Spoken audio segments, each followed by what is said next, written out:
Selamat pagi Bapak Ibu Kades yang hadir di saat ini, bahkan teman-teman operator. Ini di depan.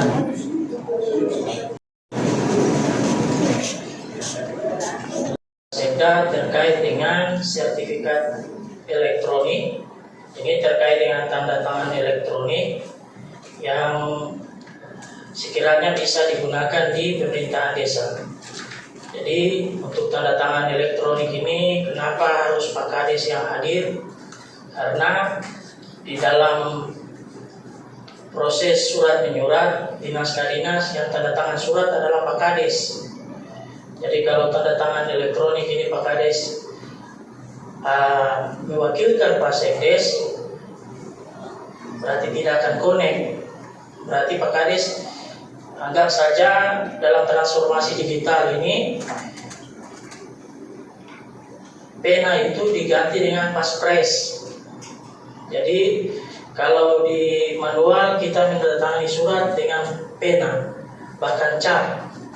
Kalau di penggunaan digital tanda tangan elektronik, cat kita sudah tidak perlukan, yang digunakan hanya adalah paspres.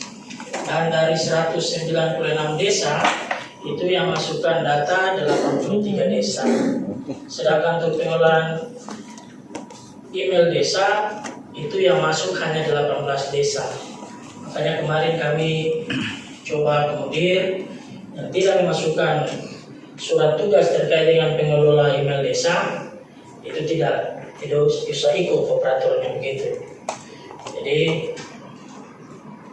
hari ini kita akan dari kami Diskominfo akan paparkan terkait dengan penggunaan tanda tangan elektronik, penggunaan email resmi desa, bahkan saya akan mengevaluasi sedikit terkait dengan penggunaan website di desa.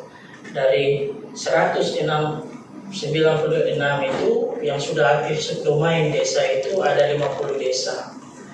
Mungkin ini sebagai informasi kepada Bapak Ibu Kades, dan pada kesempatan hari ini juga hadir Pak Kadis Kominfo. Kami salam sejahtera buat kita semua, salam. Bapak Ibu Kades yang saya hormati, teman-teman dari perangkat desa yang berkenan hadir, dari kecamatan juga, dari PMD juga yang hadir. Terima kasih untuk kehadirannya pagi hari ini memenuhi undangan kami. Syukur kita jaga pada Tuhan, saat ini kita bisa berkumpul dalam keadaan tidak kurang sempurna sehat.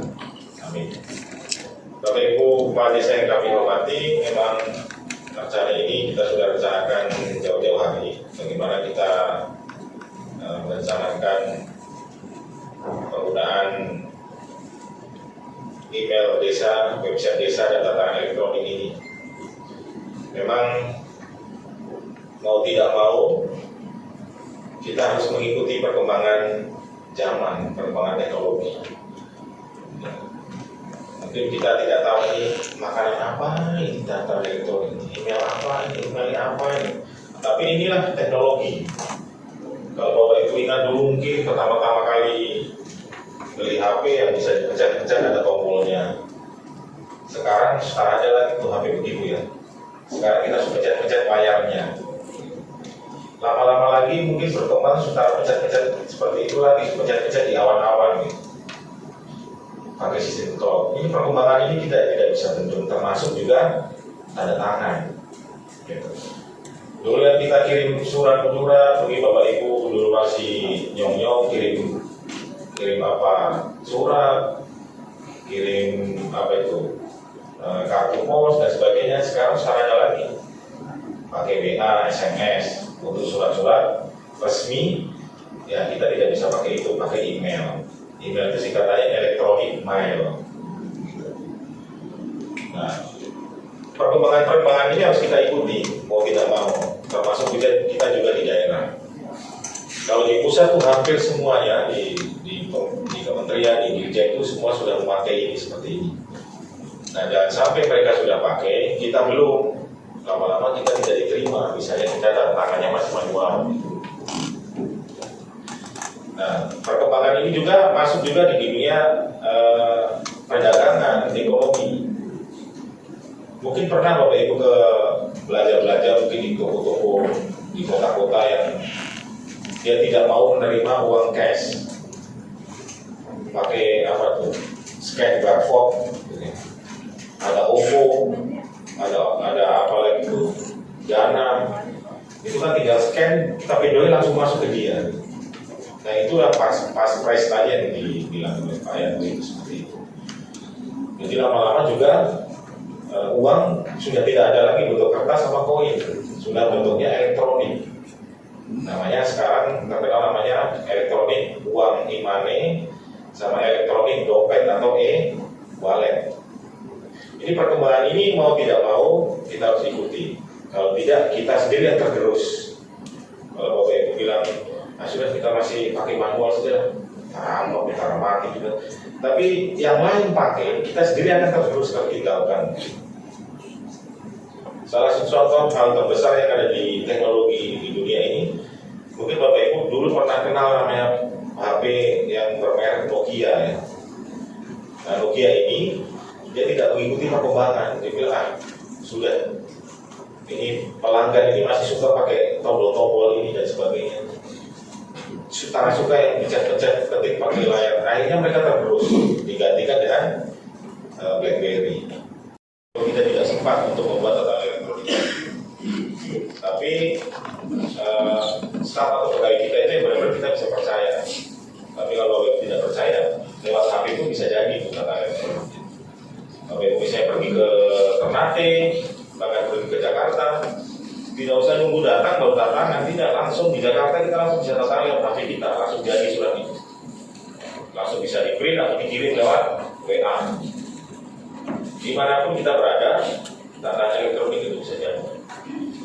Ini memudahkan kita kalau aktivitas Bapak Ibu di desa itu padat, sehingga kegiatan administrasi ini tidak terganggu karena padatnya aktivitas Bapak Ibu. Untuk mempersingkat waktu, kita langsung ke materi. Ya, saya kembalikan ke Pak Yasrin. Terima kasih. Wassalamualaikum warahmatullahi wabarakatuh. Salam sejahtera bagi kita semua.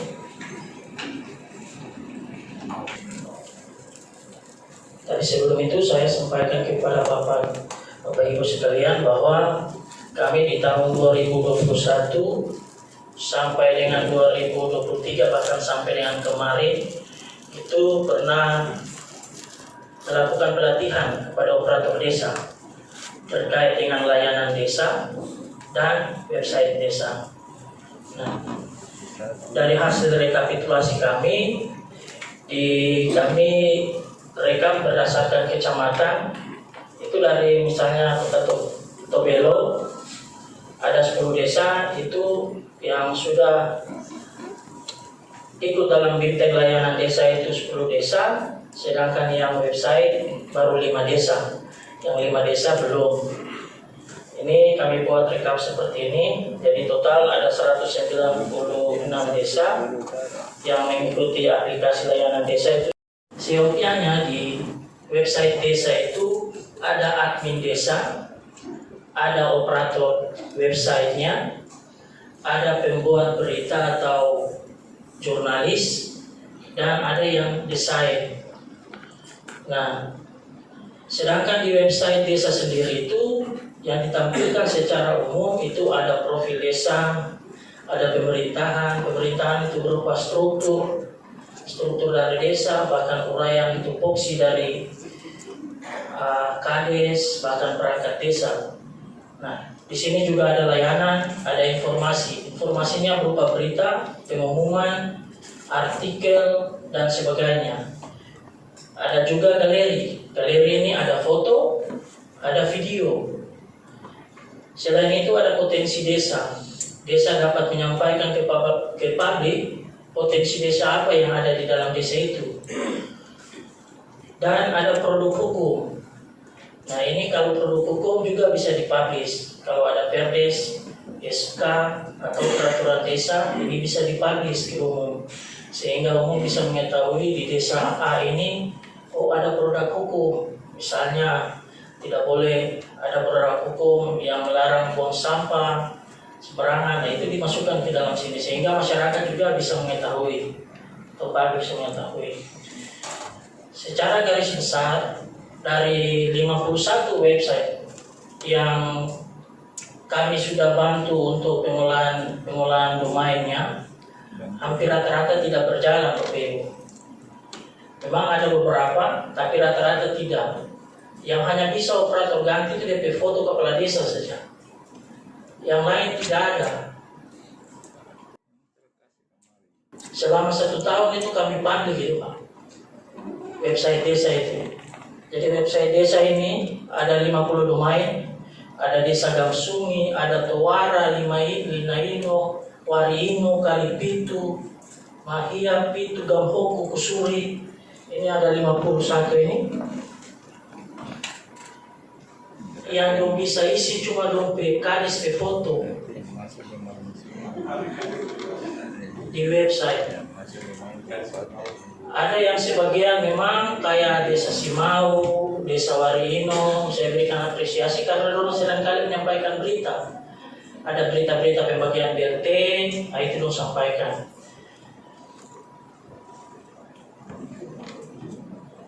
Nah ini contoh salah satu Desa Rawajaya.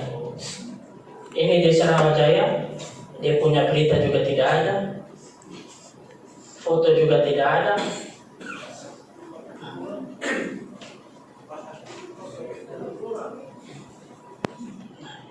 Ini salah satu domain yang sudah kami aktifkan. Nah, ada